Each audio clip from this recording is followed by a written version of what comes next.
The cost of my infidelity. At the suggestion of my therapist, I've decided to write out and share what has transpired in my life over the last year. To get this to make any coherent sense took lots of edits and couple of rewrites. I used to be a fairly talented writer, but I fell out of practice years ago. This forum was recommended to me by a friend as a method of confession, penance, and a warning to share with others. I did something truly horrible for which the consequences were beyond even the worst thing I could have ever imagined.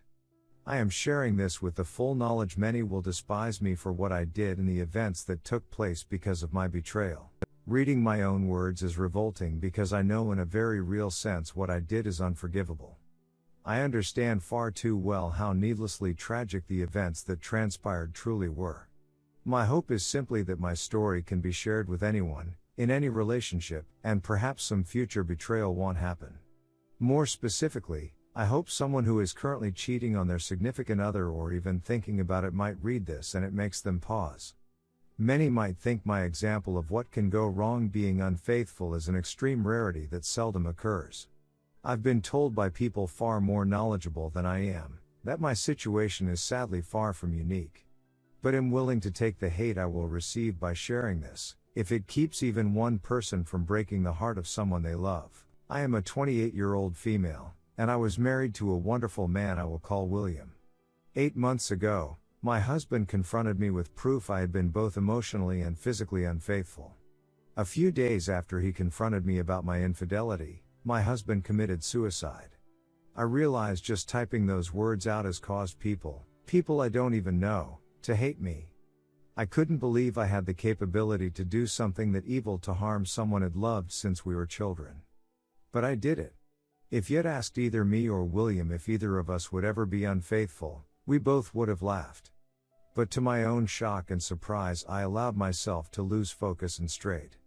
I knew it would destroy him if he ever found out. But I took the heart of the man I loved and crushed it so cruelly he couldn't endure the pain of this life anymore. Those of you thinking right now that I don't deserve to be breathing, I agree with you. I agree with you so much I've attempted on 2 occasions to make that a reality. I'm assured there is a reason I'm still here. For the moment I've convinced myself that the longer I live, the more I suffer, and I don't deserve the mercy of a suicide if we're being honest. William and I grew up together. I can remember my very early youth and at no time in my memory did I not know William. We were in the same Sunday school classes, public school classes, and our families had been friends long before he and I ever came along. He could always make me laugh. Kids can be mean, but William never was. I realized I thought he was cute in 6th grade. It wasn't an official crush until high school. William and I had been our one and only loves from early high school all the way through college together. We were best friends and cherished each other so much. After graduation we took a year to get good stable jobs near our families and decided to get married. We took vacations together, we made love at any moment we got the chance. We were ravenous for each other. The only time was of the table was during that time of the month. But we'd make love for hours. Beautiful moments of passion. And I threw it all away for something tawdry, cheap, and worthless. We were planning to have children. We knew their names. We were both virgins. He was my first everything and I was his first everything. Part of me wishes I could say I had a drunken one-night stand, tried to keep that from my husband, but he found out. No. I got emotionally and physically involved with a man who was inferior to my husband in every way, shape, and form. I didn't even consider the possibility that a friendship with another man could lead to an attachment forming. My husband and I had a strong marriage. As foolish as that sounds to say now, we really did. My husband was the epitome of strength, I was the one who was weak. Though before this, I considered myself a strong woman. It's just that no one ever told me that while our relationship was so very strong, no relationship is bulletproof. There is not a day that goes by that I don't wish someone had walked up and shot me the minute before anything I did became secretive. It is an indisputable fact the world would be a far better place with my husband here and alive instead of me. There is no rationalizing away truth like that. I had so many chances to stop it before anything happened, and I had absolutely no reason to allow anything to happen. After a brief and heated conversation, he walked out, and I never spoke to him again. I tried to contact him in any and every way I could think of. My God, I tried to reach out so many times just to let him know that I am truly sorry, just to know I hate what I did. My texts to him never showed anything but an unread status to me. So, I doubt he read any emails or heard any voicemails either. But everyone said I needed to give him space and time to think. 2 nights after William confronted me, at 3:17 a.m. there was a loud knock at the front door. I turned on the lights. I thought at first it might be someone in a drunken stupor wanting to curse me out or worse. Then there was another loud knock, and I threw on a hoodie before heading to the door. When I opened the door to see 2 policemen, I knew. They could have been there for many things, but I knew in an instant why they were there. Their words telling me that my husband's body had been found due to an apparent suicide destroyed me. I dropped to my knees and wailed a shriek of agony. I tore at my skin and hair as the police tried to calm me down. By the time the EMTs got there, I was sitting on the steps rocking back and forth repeating that I was so sorry. Yeah, there was no way I was making it to the funeral even if William's family had allowed any of my family to attend. I was kept sedated for days. The first thing I wanted to do when I got out was visit William's grave. But nobody knew where his parents had him buried. They had every right, but that cut deeply. And I tried to cut deeply that night when I tried to take my life for the first time. I've now been hospitalized now twice for attempted suicide. Not asking for pity, in fact I don't want it. Nothing can take this heartache away, and nothing can even numb it. Part of me wishes I had somehow asked him to see me just for a mere moment to tell him how sorry I am and that I knew our marriage was over. But I didn't get that. No, I didn't deserve it. And I have to face the fact that what I did was in fact so vile that making my husband see me might have asked him to take his life even sooner. Many people have said to me my actions were what led him to take his life. I don't think there is any doubt. Until that horrible day had been so unbelievably happy, we both had been. He left no suicide note to verify I was his cause of death. But we had been so happy, we loved spending nearly every moment together. To go from that kind of bliss to that kind of grief in such a short span of time ended him. I ended him. My words, actions, and thoughts betrayed us both. Regret doesn't kill you. If it did, I would have died before my husband ever confronted me. When COVID hit, William and I quarantined together. I was fortunate enough to teach for an exclusive private school. The benefactors assured us our salary was paid as long as the need for isolation persisted. William worked from home and made a lot of progress on a project he was placed in charge of. The entire world was worried and afraid. But we had each other, and we so enjoyed making the most of it. Watching movies in bed, feeding each other food, playing like 2 little kids. I am utterly, truly, completely sorry to those that lost a loved one due to that horrible disease. What the world went through was a literal plague upon humanity that caused so much needless death. But my husband and I got closer in those weeks than we ever had before, and our bond had been strong. We joked about how so many people were hating having to spend time with family or, God forbid, their wife or husband. We simply couldn't get enough of each other. After the first month we had to agree to limit us time to once a day for about a week. Our only argument the entire quarantine was about having to do laundry just to put clean sheets on the bed yet again. And I cheated on that man, which drove him to exit this life due to my evil actions. A man I had such a close bond with. I was an idiot in so many ways. But for me to think because of that bond, no temptation was enough to get me to stray was idiocy. I hate myself in so many ways for so many reasons. But knowing I had it all is the most difficult pill to swallow. My affair was atypical of most in many ways. Some aspects of the relationship and betrayal were slightly less vile, some were colder and even more evil. The man I had an affair with I will call Paul. I first encountered him in group Zoom meetings during the pandemic. I found him brash and smug with no valid reason to act that way. He was the school's lacrosse coach, and I remember in those Zoom meetings being glad that as an English teacher I would have to interact with him very little. The first time we met face to face we shook hands and had some small talk. There was zero attraction, at least from me toward him. But I didn't sense any lustful attention emulating from him toward me. During that introduction I learned he was engaged, and I told him I was happily married to a man I adored. No time tension, nothing even hinting that would ever be a possibility. The school began allowing half the staff in all areas and half the students to attend school for a week while the other half used Zoom. The next week the other half would attend on site and vice versa. That was supposed to assist with social distancing and the students' feelings of isolation. While eating lunch one day before my next class began, I got an email from Paul. He had written out some toasts and jokes for his upcoming wedding and wanted me to edit what had written.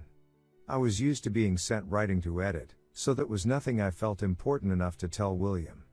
Coupled with the fact it all pertained to Paul's wedding and I saw no reason to give my husband a boring detail about that day, the email contained a toast to his parents as well as to the parents of the bride. I took what had said and added a few phrases to pull at the heartstrings of all who attended.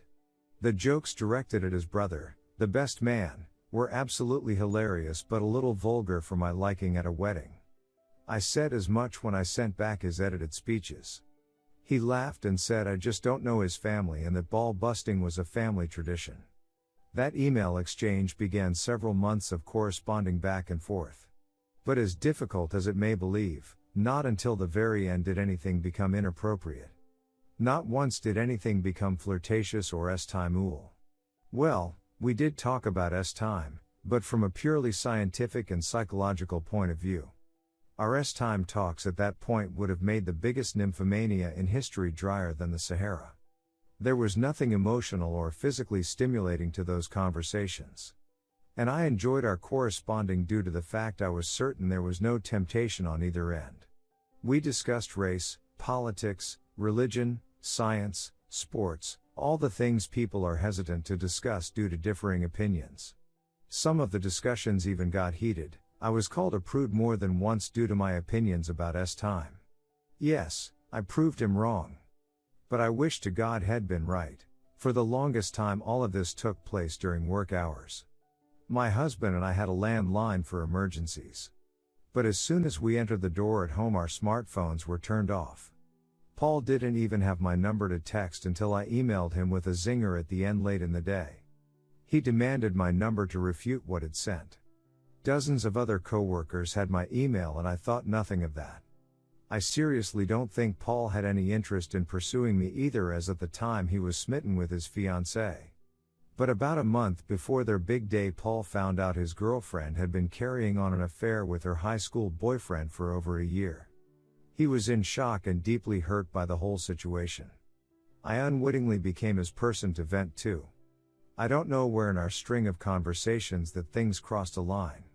But I began to feel truly sorry for Paul. I truly despised his fiancée for what she'd done, and I saw nothing wrong with that. But after a particularly rough night for him he came to school looking frazzled and I could tell had been crying. I gave him a hug and talked to him a bit. He asked if I could stay after school to talk. Since I had a couple hours after work each day before William got home, I agreed. In hindsight I realize now what drew me into my conversations with Paul was a different opinion. William and I had discussed most any topic two people could discuss. I knew before his reply what William would say when I asked him a question the vast majority of the time. I guess I wanted a surprise when I talked or verbal conflict. It was stupid, pathetic, and weak. But that is what led to the affair. Things with William were ideal, and we spent every available moment together. I had mentioned a coworker named Paul in passing to William. But as there was truly nothing going on, I didn't expound upon anything and he saw no reason to pry. When Paul started seeing a new woman, I felt no jealousy and honestly only happiness for him. But William had to go out of town to a construction site in Tulsa for 3 weeks. While he was away, we FaceTimed every day and I missed him morning, noon, and night. But with sudden spare time I found myself also texting with Paul just to pass the time. Instead of an occasional hour or two after school, Paul and I often had time to grab a bite to eat and a drink or two before heading to our separate homes. Oddly enough, The thing that led us to become physical was me being a klutz and the school nurse not working that week. I sprained my ankle one day walking up some steps to go get lunch. Since the nurse was not on site, I went to Paul assuming he as a coach had numbing spray or an ace bandage. He was working on my ankle when I happened to notice he had an apparent erection. I was a bit taken aback he was getting aroused in some way, until I realized from his position he could see slightly up my skirt. I have to admit for a moment I found the fact I was turning him on was stimulating in some way. I adjusted myself to see if a slightly better view would get him more worked up. He called me out on it. I laughed and told him he could work out his frustrations with his new girlfriend. Suddenly he kissed me, and I pushed him away.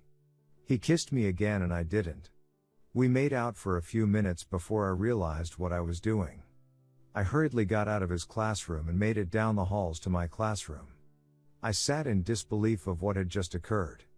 I didn't plan for it to happen and I was certain Paul didn't either. I didn't know if I should call William and tell him that moment or wait until he got home that night. But when I talked to Paul after classes he apologized, urged me not to bring any conflict into my marriage and remain just friends. I didn't want to give William more to stress about as he was out of town and focused on his job assignment. After talking with William that night about how things were going in Tulsa, I decided to wait and tell him when he got home. His company was having some issues with the client having the manpower to keep the project running smoothly. There were things William could not get done due to the delays, which meant he had to spend 2 extra weeks in Tulsa. Paul was there for me to discuss what had happened between us. I couldn't tell any of my women friends. I couldn't rely on any family members as they all rightfully loved William to pieces. I guess random strangers on a site like this would have been the best option had I known about it. But the person I was venting to was the very last person I should have been discussing it with. One Friday after work, Paul and I went to a new restaurant near the school for dinner. We sat at the bar and had a few drinks as I explained how unsettled I felt knowing I had to tell my husband what had happened. He asked me how I thought William would take the news and I told Paul he might want to call in sick the day after I told William just in case. He asked if I seriously thought William would beat his ass and I told him no. But I knew it would mean the end of Paul and I conversing and messaging, and rightfully so. Paul confessed he didn't think he would have made it through his breakup if it hadn't been for me. I assured him I was glad to be of assistance and didn't regret helping him. When the realization our friendship would end sunk in, I think we were both a little depressed. I drank too much, he drank too much, and I ended up back at Paul's apartment doing a lot more than kissing. As soon as it was over, my conscience kicked in. Yes, it should have kicked in long before. But I knew beyond all shadow of any doubt my marriage was over and done with. William and I both had said society has allowed far too many second chances for people that didn't deserve them. Yes, humans do make mistakes. While we both believed anyone who cheated did deserve a second chance, it could never be with the one they betrayed. Life might give them the opportunity to love someone else again, but any opportunities with the cheated spouse was totally undeserved and detrimental to both parties. Things got very complicated when William arrived home from Tulsa. I happened to be having my period. So, I knew there would be no intimacy between us, thankfully.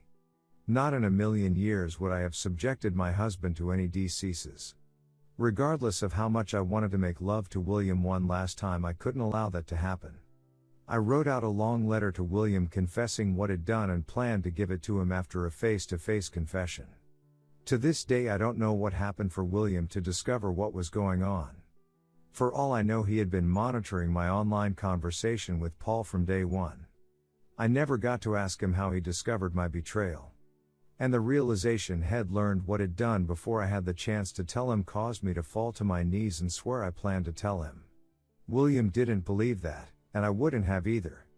He had a stack of the texts between Paul and I printed out. Though I didn't deny any of what he accused me of, that honesty came far too late. He packed a few things in a suitcase and left me on a Monday evening. Wednesday night he drove to a shopping center, parked his car, and took his own life. To know I had destroyed our relationship was torture to my soul like I'd never known. To know it even robbed him of a chance to find someone else to be happy with ruined me. The realization I didn't just end my relationship with William, but every relationship had or would have caused more guilt than I could ever express. I could go into all the things that have happened since William passed away. But a lot of it would be details far too many wouldn't truly care about. Suffice it to say, his family hates me and my family. My family was disgusted by my actions and continues to be to this day. Their love for me didn't die. But their disappointment and shame toward me will never end, and that's how it should be. No, the results were not anything I intended. But when choices are made that cause pain and suffering, we are still guilty for causing that grief. I see a therapist twice a week to try and work through things. I was introduced to someone through my therapist that is genuinely helping me sort through my feelings. Years ago, she intentionally set a small fire to set off alarms to scare her ex-boyfriend, and the girl had just started seeing. The fire spread quickly, and what had been intended as a joke caused multiple people to lose their lives. She and I have discussed so many things about her story and mine. Things can never be the way they once were, nor should they be. But if I am to keep living, I need a plan to make what is left of my life as meaningful as possible. So that is basically my story. Anyone who wants to post messages of hate for me and tell me what a wretched person I am, go right ahead. I won't be replying to it. But if it helps you get rid of any rage you have, make me your verbal punching bag. Those with specific questions I will answer as best I can, no matter how much some things may hurt to discuss or admit. For those that read this who have been cheated on, yes, many of you may have been intentionally betrayed. But those who had a significant other who was just as perplexed why they cheated as you were, listen to my story. It doesn't make one damn thing I did right, just the opposite. But if it helps you to understand that you did little to nothing to cause the infidelity, so be it. Those unrepentant cheaters, I hope you do read my cautionary tale and know that you have the ability to destroy. You won't just be destroying someone else. You will be destroying your relationship with many people and a huge part of yourself. I realize I have no room to preach to or judge anyone except myself. I just don't want anyone to find their William and lose them. I don't want anyone to sink to the depths I did or cause the pain and sorrow I did. And most of all, I want all the people who have great relationships to cherish it and never take it for granted. As humans, we are not immune to being able to be swayed under the wrong conditions and series of events. When we love someone, we carry part of their soul around with us. Just one betrayal makes it impossible for that person to hold that piece of you again. I had my husband's heart in my hands, and I now deserve the fact I will never again hold his heart, nor will he ever again hold me. This life has far too much pain without harming the very ones we love. And love is far too precious to risk on anything. TLDR, I cheated, which caused my husband to commit suicide mere days after confronting me. This is intended as a final response update. First, someone shared a link to a post asking if William posted it. William didn't have read it that I know of, and considering he's been dead a year, I doubt it was him. That was a sad story as well. I truly hope they opted not take his own life. For those trying to psychoanalyze me to make some sense out of the things I've done, I appreciate the effort, even if it was for your own self-interests. None of the many professionals I have seen so far have a good theory as to why I let things happen. I feel like there should be some valid reason why I did what I did too. I just can't come up with one, and it wouldn't be a valid reason to do what I did if I found one. For those that swear this is fake, I can't fathom a reason anyone would post this for a reason other than to warn and perhaps help. It certainly wasn't a karma grab. I've barely responded, so it wasn't for attention. And it certainly wasn't to lift my spirits, because I've rightfully been slammed for my betrayal. Admitting to something horrible is not easy. Imagining it never happened doesn't help me. But you all do you. I do not keep in contact with Paul and have not heard from him since before William committed suicide. The only things I know about him are second-hand from people I worked with. I have no interest in being with Paul or having him in my life in any way. So those thinking I plan my vile actions to ride off into the sunset with a first-year lacrosse coach, no. Bless you all. I won't be commenting anymore. But I'll leave the post up as resource in case someone needs it in the future. Bless you all. May you have stellar lives full of happiness, but most of all peace. Redditors' reactions. Redditor 1, edit, sorry for this edit at the beginning of my post, but Op said in her initial post her husband died 8 months ago. Then she made a comment in which she said he had been dead over a year. Then, she edited the original post to include the death at being over a year. Yet she didn't remove the part where he died 8 months ago. This whole post is full of lies. How are you going to forget how long ago your husband died? And it wasn't a mistake because she has used 8 months and over a year more than once. I have no idea if any of this is true, but I know Op is lying. She can't even make up her mind when this alleged tragedy occurred. I made an earlier post that I was going to edit, but it would be too long, so I'm just going to make a shorter post since Op says she is willing to answer questions about her affair and the events surrounding it. I've read through her post again and I'm still not sure it's legit, but for the sake of argument I'll treat it as if the main points are true. Op starts off saying how she and her so loved being in lockdown. So much so they had to set a rule of having time only once per day. She says this went on for months and her school paid her salary during this time even though she wasn't working. Op mentions Tulsa, so we know she is in the US. Lockdown in the US started anywhere between early April 2020 and May 2020, depending on the state you lived in. So let's assume she and her husband spent 3 months in lockdown and it started in April. That means she started going back part-time in July 2020. The stuff that led to the affair didn't start right away, so let's say it took a month or two to get going. So her emailing AP started in August or perhaps September. I realize this is a guess, but it's as accurate as it can be without further info from Op. Op says the emailing, texting and the emotional affair went on for several months. She says they were only physical once, meaning they had time once. There was some kissing and other things she gives little detail about. After she kissed AP, she was so overcome with guilt she swore to come clean to her husband as soon as he got back from a business trip.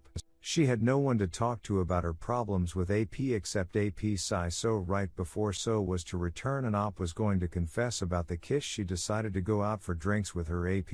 Well, you guessed it, instead of stopping with some kissing and probably a few make-out sessions, she goes back to AP's place and has time with him right before her husband is due home. They both also decide that they don't want to lose their friendship, so they go have time. So instead of some texts, emails and some kissing and making out, she has now had time with AP. She also doesn't use birth control because her relationship with her husband is so special and he is just so perfect. So AP doesn't wear a condom. This would be maybe August, but more likely September. Notice she says he confronted her about her affair and committed suicide 2 days later. She says this was 8 months ago. We know 8 months ago was September 2020, so the timeline fits. Op says that their texts, emails and FaceTimes were never time. Yet the husband confronts her with a stack of emails and texts that obviously give away the affair. She says she need nothing. So how were those emails and texts damning if they contained only normal conversations? Also, how did So find out about the time that had happened only a few weeks earlier if all the emails and texts were innocent? She said she wrote him a letter but never gave it to him and he never read it. He was dead 2 days later. This doesn't add up. If all their communications were so innocent, how did So get a hold of enough texts and emails to prove the emotional as well as the physical affair? Answer: he couldn't have unless she isn't being honest about the nature of their communications and the nature of their time relationship. Op says she lost focus and strayed. It happened so fast, like 2 or 3 months maximum. Yet she paints a beautiful picture of her perfect marriage and how much they enjoyed each other being locked down together. It makes no sense, or she went from near perfect marriage to having time with a near stranger in 2 to 3 months. She even describes making love to her husband as beautiful moments of passion and says they'd make love for hours. This was just a few months before she was having time with AP. Guess it wasn't that beautiful after all. So Op knows her affair will be over when her husband comes home because she's going to come clean, so what does she do? Goes out for drinks with AP to discuss their situation, then has time with him. Without a condom. She goes on about how strong their marriage was, how perfect he was, yet it all fell apart in about 5 months. If not for COVID, it probably would have only taken 2 months. Frankly, I think that letter that her husband never read probably said that she was leaving him for the AP. No one read it and we have only her word as to the contents. If you're going to come clean about your EA and some physical acts as well, do you sleep with you AP a few days before your husband comes home? Is that what someone does who is trying to save their marriage? Op says she knew that just kissing AP would ruin their marriage. If they loved each other so much they should have been able to work through a kiss and an EA. Instead she makes sure to kill the marriage by having unprotected time with AP right before the husband comes home. Of course Op ends up lying to her husband when he comes home, but it turns out he's known something is up for a while now. I truly believe her letter was a breakup letter. She was leaving her husband for AP and doesn't want to look any worse than she already does, so she makes up this story that doesn't hold up. Op's husband leaves and 2 days later he is dead by his own hand, according to Op. She wailed a shriek of agony when the police showed up to tell her about her husband. Op then goes on to say just how atypical her affair was. Which is total horse tea. Her actions leading up to and during the affair are so typical it's cliché. Everything she did, from cheating on the perfect marriage, the perfect husband, to not being attracted to AP to making a mistake. Basically it was a master class in cliché, typical affairs. Even the crude way the AP baits Op into the physical affair was just childish. First AP accuses Op of being a prude, so of course she has to prove him wrong. Then they talk about time a lot and finally they kick off their physical affair with some slap and tickle in the school nurse's office. It's like a Cinemax movie. Op went to bars and restaurants with the AP. She also took to staying after school with her AP or going places together since the husband didn't come home till much later. Finally Op wants to send a message with her post, warning others not to repeat her mistakes. Yeah, I guess. The problem with advice from this woman is that she never came clean, never confessed and hurt her husband so badly he left this life. I suspect that if the husband were still alive the Op would have likely have divorced him and taken up with AP. Who knows, maybe I'm completely wrong and Op can correct me on how all of this is way off base. Redditor 2, I know I shouldn't be, but I'm shocked at how easily you cheated. You was just friendly with Paul at the start, but then you noticed he had an erection and could see up your skirt, and that is all it took for you to cheat on the perfect guy. Redditor 3, okay, the kiss happened. Maybe you could call that a moment of weakness, but even then you were asking for it and you enjoyed it. You wanted it. But then, instead of stay TF away from the guy who is threatening your marriage, you go out with him. Can you honestly say you didn't know what was going to happen? That you didn't want it to happen? You came back and spend time alone with AP and at a bar no less.